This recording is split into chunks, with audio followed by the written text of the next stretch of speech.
मुझे देखकर भाग रहा है कायर?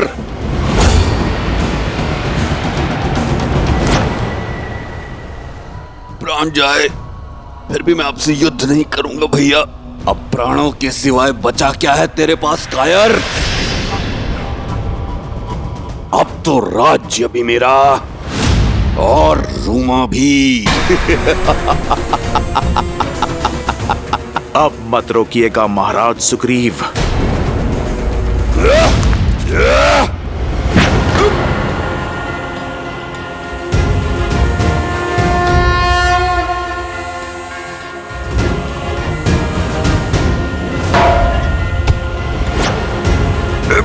हनुमान!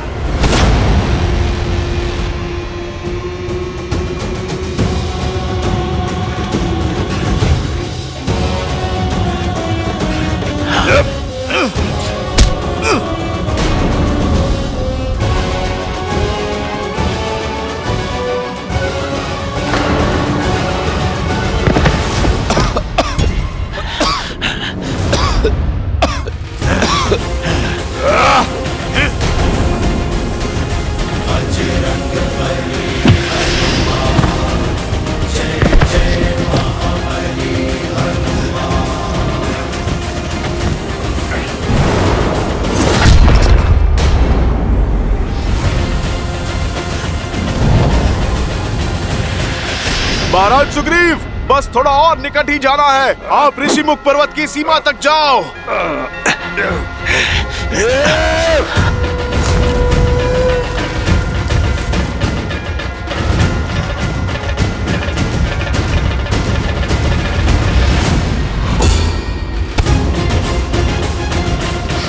छोड़ो हनुमान मुझे, जाने दो। महाराज बाली, ऋषिमुख पर्वत के स्पर्श का आनंद नहीं लोगे?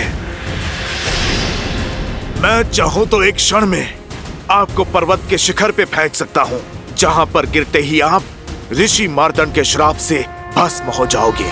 मैं सुग्रीव को मारे बिना नहीं जाऊंगा यहाँ से।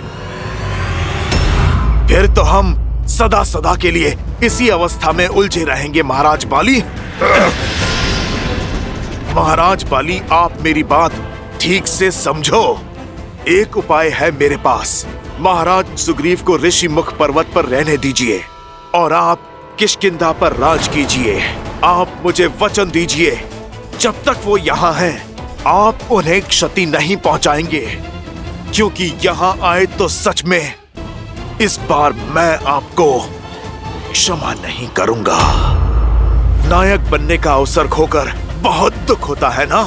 आप राक्षस बन गए हो, किंतु आपको दंड मैं नहीं दूंगा।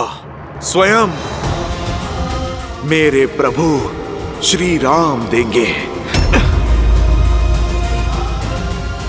उचित है, मैं सुग्रीव के प्राण छोड़ दूंगा जब तक वो इस पर्वत पर कायरों की भांति छुपा है। मैं उसका पीछा नहीं करूंगा। अति उत्तम। तो अब आप लौट जाएं और आपको मेरी चेतावनी स्मरण रहे, आप यहां दोबारा नहीं आएंगे। परंतु मेरी भी एक चेतावनी है, सुन लो। सुग्रीव ऋषिमुख पर्वत से नीचे नहीं आना चाहिए।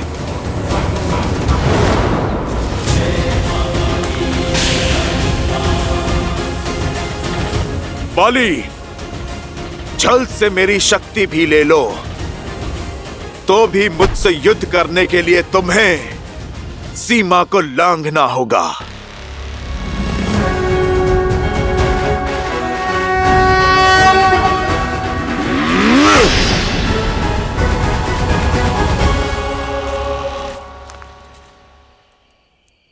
हनुमान। महाराज सुग्रीव, हम ऋषिमुख की सीमा में सुरक्षित आ चुके हैं। आप निश्चिंत रहिए।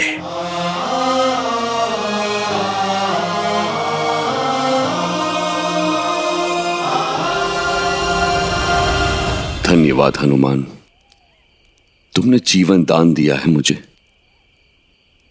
किंतु मेरा दुर्भाग्य देखो, मेरे अपने ही भाई ने मुझसे मेरी पत्नी, मेरा घर, मेरा राज्य सब छीन लिया। महाराज सुग्रीव, अधर्म का वृक्ष तेजी से पनपता है और उतने ही तेजी से काटा भी जाता है। बाली का नाश अवश्य होगा, क्योंकि धर्म के रक्षक मेरे प्रभु श्री राम आ रहे हैं। जय श्री राम। जय श्री राम।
राक्षस अपना कुमार्ग छोड़ने को तैयार नहीं और श्री राम अपने संकल्प पे अड़े हैं, किंतु मनुष्य जन्म के कारण विष्णु अवतार श्री राम की सीमाएं हैं।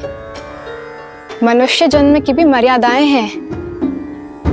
बल और छल में वो इन राक्षसों से कैसे जीत पाएंगे? देवी, श्री राम की सीमाएं केवल मर्यादा तक सीमित हैं।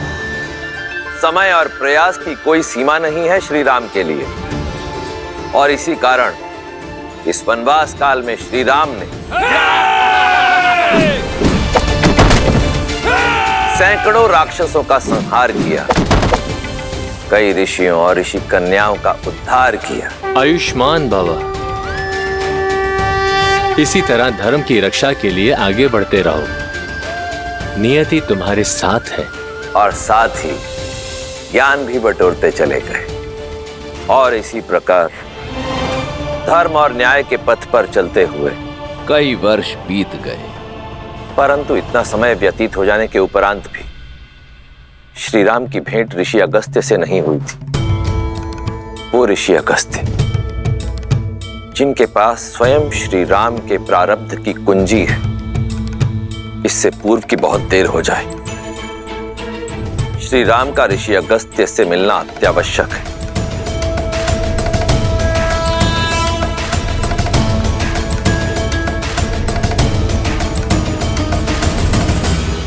लक्ष्मण जी भैया,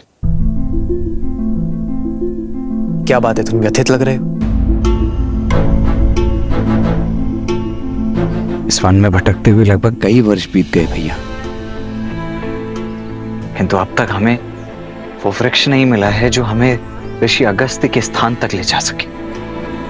कभी कभी तो लगता है कि क्या सत्य में ऐसा कोई वृक्ष है भी, या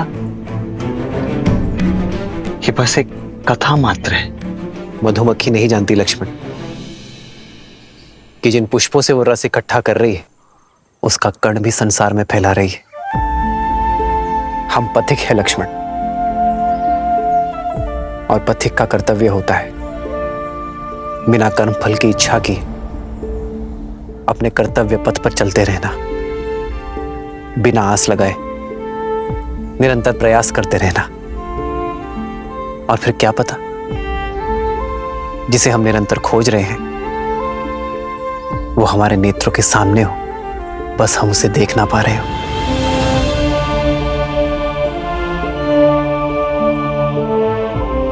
जी भैया। आओ सीता।